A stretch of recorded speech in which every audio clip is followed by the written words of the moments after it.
This brother is inquiring, what are your thoughts about Emmanuel Makandiwa from Zimbabwe? Well, when it comes to Emmanuel Makandiwa, it's not really about what are my thoughts or what I think about the man. It's what I know about the man. And if I am to be sincere, of course, most of you that have known my history to Emmanuel Makandiwa, you'll be quick to say, no, you're being biased simply because you two got beef. Yes, we do have serious beef. Makandiwa owes me a lot of money. All that aside, if I'm to tell you the basics, just the basics, I'll tell you one thing for sure. Makandiwa is not the man that you think he is. He has been wearing a mask all his life in ministry. I know he has so much wisdom to teach things that are diametrically opposed to the truth. Emmanuel Makandiwa does not teach an entirely biased doctrine, but he just twigs the true message and makes it have a meaning that is inconsistent with the actual meaning.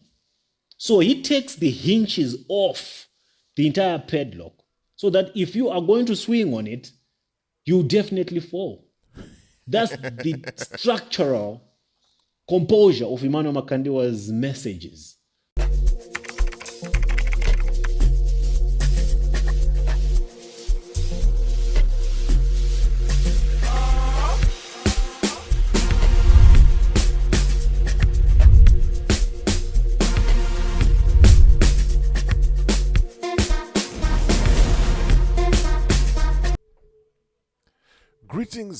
Greetings, and more greetings to you, good people. My name is DJ Holly, and welcome to Point 5 Creative Studios. Chitubu che content, chitubu chisingapwi, chitubu chinoniwa nemunhu wese, chitubu chakavhenekwa, chikaongororwa nana mazvikokota kunzi aiwaka. Chitubu ichi chine content iri healthy, content yakachena, content iri clean, content yakakodzera kunge chikonsumwa nemunhu akaita kunge iwewe. Ndosaka uri panapa muzuva ranhasi. So if it's your first time here, dzvanya subscribe button and the notification bell so that you don't miss out on any exciting content uploaded. Kana wango wagara uri mugaro wepanapa dango kutenda nekuti asai nokurumidza kubhadhara rent. Thank you very much for supporting Point 5 Creative Studios. Anditika kune vasina kuona live stream yandabva kuita zvamanje manje endai munoona ikoko.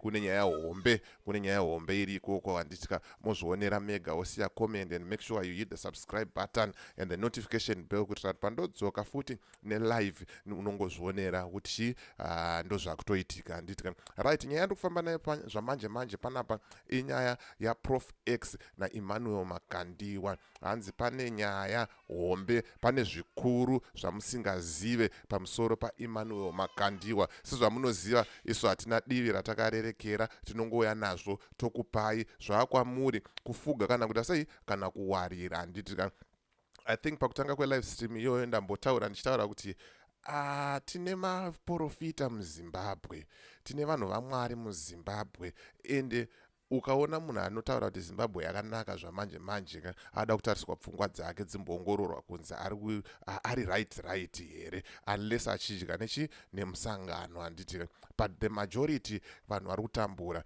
vanhu vari kuita sei vari pama1. Saka mafundisi vese ava hapana kana 1 kusara kwaApostle Chiwenga. Vanhu vanonga vachiti uyu anopenga, uyu anorwara uyu, but ndiyega munhu atomboratidza kuti ameno kana achitaura naMwari zvemashuwa kana achitaura naye zvekunyeba, but ane mashoko ari kuita sei ari kupota achikanda kutaura kuti aiwaka hama dzangu simbai, musaore mwoyo, dzokai, musadzoke kumashure, zvinhu zvakamira zvakadai, bhaibheri rinoti zvakati nezvakati. Handitika vamwe varongomhanya nescripture 1 kuti hanzi vatungamiriri vanogadzwa naMwari, iye ndiye aripo akatogadzwa, zvinhu zvitori bo. Saka panapa ndava ndatirega ndimbokubatsirai one of the biggest churches in Zimbabwe, Prophet Emmanuel Makandiwa na Prof X. So we're gonna play a video and we listen kuti Prof X vari kuti chii pamusoro pemukuru, pamusoro pemunhu waMwari. Handitika but before tisatapinda kunyaya idzodzo tikutaura izvo kuti kana une business raunaro rauda kushambadzirwa, aiwa panapa manumbers aripo.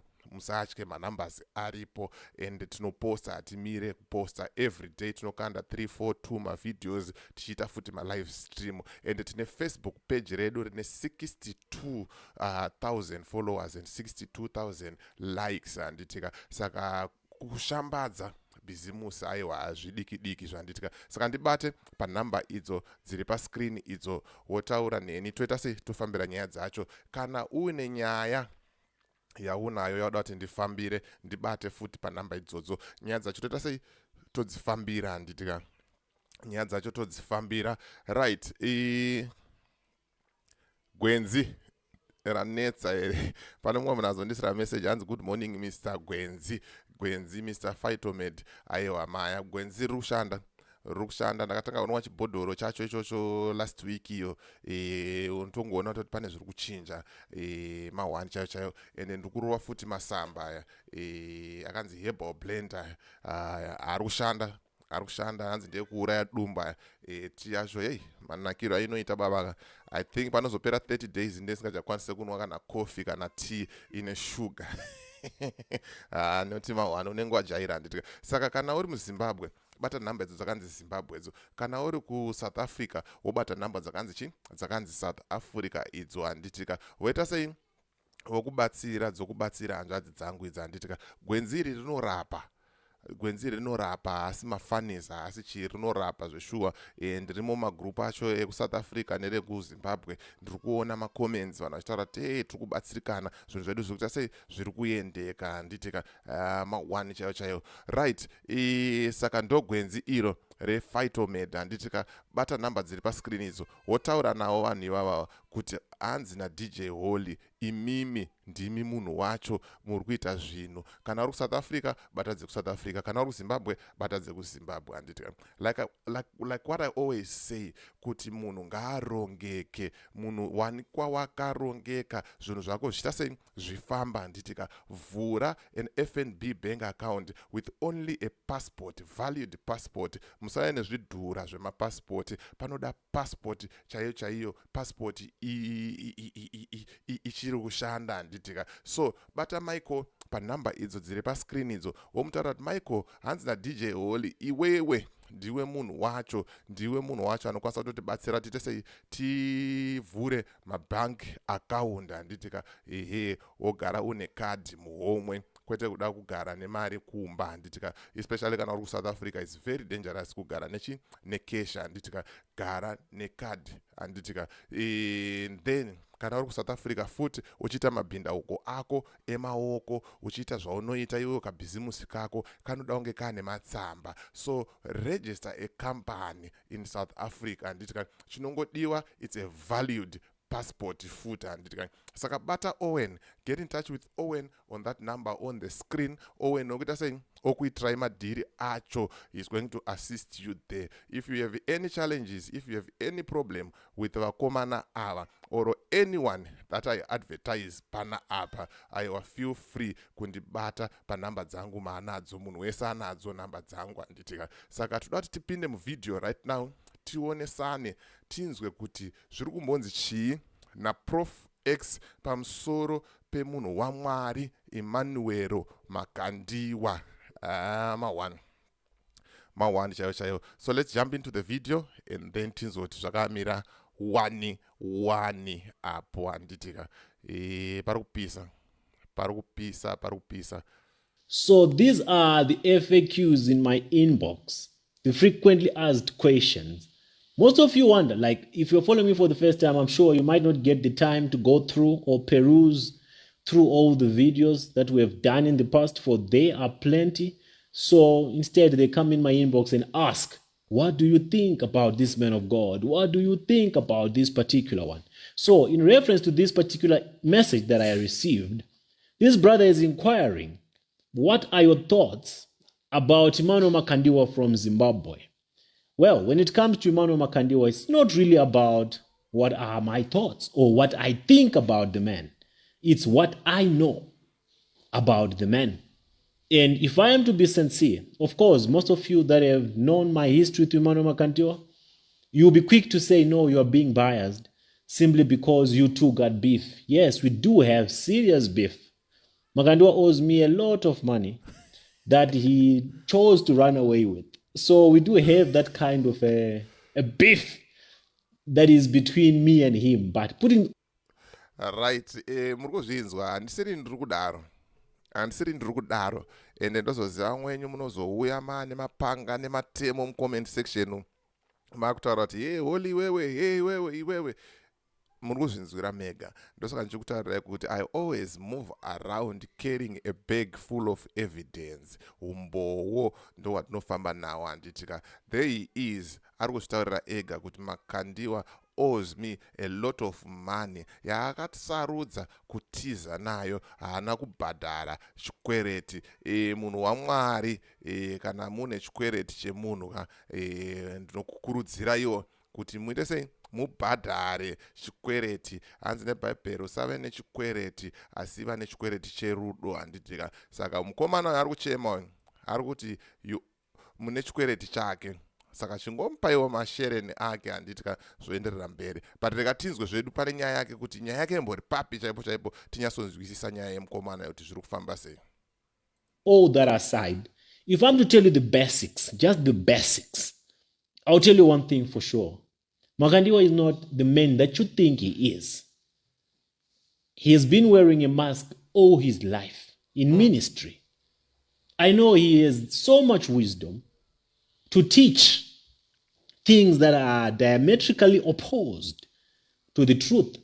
Emmanuel Makandiwa does not teach an entirely biased doctrine, but he just twists the true message and makes it have a meaning that is inconsistent with the actual meaning. So he takes the hinges off the entire padlock so that if you are going to swing on it, you definitely fall. That's the structural composure of Emmanuel Makandiwa's messages. They are well twisted and crafted in a way that if you are gullible or if you do not have the spirit of discernment, you take him to be a very good teacher. You take him to be a man of God who's being used by God to teach the gospel. But Makandiwa's gospel is not the biblical gospel. It's not the true gospel of Christ. It's his own gospel according to him that benefits him and that leads many astray, that keeps those who follow him under this captivity. You know, once you join Emmanuel Makandiwa's church, should I call it even a church? Once you join Emmanuel Makandiwa's shrine, you are bound forever. You have literally sold your soul. You will never step out. You will never get out. And nothing moves in your life. You will be serving him for the rest of your life. All Emmanuel Makandiwa's members used to have altars at their houses. I don't know if they are still maintaining that ritual, but he keeps them under this strict watch. That once they are under the sound of his voice, they'll be bound forever. So basically, that's the doctrinal aspect of Emmanuel Makandiwa's. But if we're going to look at other things like his character, I'll tell you something for real. Emmanuel Makandiwa is a hardcore, you know. He's a mafia. Like a true street mafia. He's heartless. Yeah, mawana. Anzi mafia mkomana. He is heartless. Hey.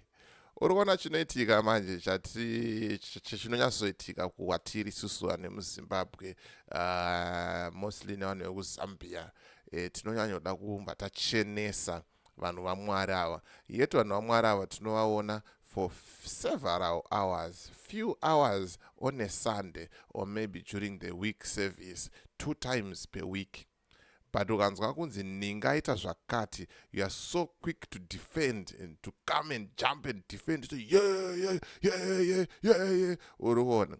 But pa days tombotiwa right, anospenda 2 days naming every Sunday and maybe on Wednesday or Friday service 2 days out of 5 days. Saka pa mamwe ma 5 days aya anenge achitei zvekuti ungamba wamudefenda wombwa wamira kuti aiwa haninge haambofa akadaro. uyu mukomana ari kutaura kuti aiwa uyu waona unakukweretesana mari kana unakuitirana mabasa uchipanana mari vane kaunderstanding vane kakuzivana kavanoita vane kakuwirirana kavanenge vachiita handitika kuzoona usvika pakuvharwa mari anoziva munhu wake. Ndosaka ari kutaura apa kuti mukomana uyu imafia, is a street mafia.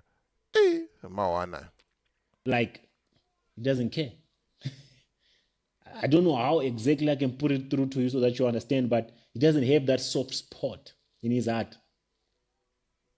He can do whatever it takes to get whatever he wants.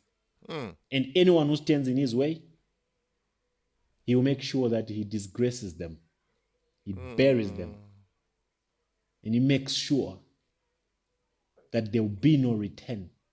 He's savage. And I'm telling you this because I know the people that he has ruined, people that he has destroyed, people that he has taken everything from them and never blinked and never cared. That's the type of a man that he is. If you're going to look at his character as a man, he may smile, talk with this deep, hoarse voice as if he's hearing from God. All that is a psychological gimmick to just make you people see him as the savior, as the servant of God that is holy, that is hearing from the divine. But that one is a mafia. Trust me. Yeah, he has no remorse. He had the spiritual son of his that he normally used for his dirty work. When he was done, washed him in and out, threw him under the sun. The bus, I mean. So that's basically the man you're talking about or you're asking about. So if you are desperately seeking some guidance, spiritual guidance, I would advise you to pick Emmanuel Makandiwa, or if you are in his shrine, I would advise you to stay for long. But the only good thing about shrines like Emmanuel Makandiwa's shrine, you get to meet people, you get to network, because there are high value people in those kind of shrines who are also gullible. Being a high value person does not mean that you're gullible, but you might have all the money, but your soul is vulnerable. Your spirit man has been corrupted. That's the situation in all these mega shrines. You find millionaires there, businessmen who have good things going in their lives. They have the material, but their spirit is gone. Their souls are gone. They are captured. For what shall it benefit men? For them to have everything material and lose themselves. Right, mamanzwa ndo mashoko anga achitaurwa naProf X. Kune vanenge vari interested vachazoda kunofinisha the whole clip, you can just go on Facebook and search Prof X and then monzwa gospel raari kufamba naro mukomana uyo igospel rechenjedzo. Hatipo pakushora, hatipo pakutukana, hatipo pakuita sei, but tiripo pakungoti tingovhurana meso tionesane kuti nekwatiri kuenda uku nezviri kuitika izvi, kosei ninga akanyarara, kosei ninga asina kudai, kosei ninga asina kudai, zviri kufamba sei. Ende chokwadi chinofanira kunge chichibuda chichienda kuvanhu, because iro bhaibheri shoko raMwari. Inhangu handirizive zvekudaro, but ndine 1-2 mavhesi andoziva rinotaura iro kuti hanzi know the truth and the truth will set you free. Ziva chokwadi ende chokwadi chinokusunungura. Saka tikauya panapa tikataura kuti zvanzi zvakati naningi, iwo ukatanga kupopota ziva kuti hausi kuda kuziva chokwadi ende ucharamba wakaita sei wakasungwa. Handitika chimbozvitarisa kuti kubva pawakatanga kuenda kumachechi aya kuenda kuchechi iyoyi waapapi zvamanje manje, waapapi? Unokwanisa kugara pasi here wotaura kuti ndandisina chakati, ndaitambudzika nezvakati zvakati uchitika, woona kuti upenyu hwangu hwaimprova. Ukada kuonesesa vazhinji vacho chaivo vazhinji vacho zvinhu zvakatovaomera zvekutodaro. Handitika so ndonyanga chikufamba naizvo manje. Thank you for watching and thank you for supporting 0.5 Creative Studios. Handitika as for me DJ Holly and the rest of the crew behind the scenes, tiri kuti it's bye for now. Musakanganwe kana une nyaya yauna nayo yauda kuti ndifambire ndibate panhamba dzangu idzo dziri pascreen idzo. Kana une bhizimusi raunaro raurikuda kuti ndishambadze ndibate futi panhamba idzodzo handitika. Ende musi wa 30 August kana ndiri mupenyu Mwari vachindichengeta handitika ndichange ndawedzerwawo rimwe gore pamusoro pemakore andinawo handitika. Saka ndiringotaurawo ngoti mafans angu vanonditeera vanondinzwisisawo munongondiitirawo something not zvihombe but zvidiki zvawakwanisa izvozvo handitika.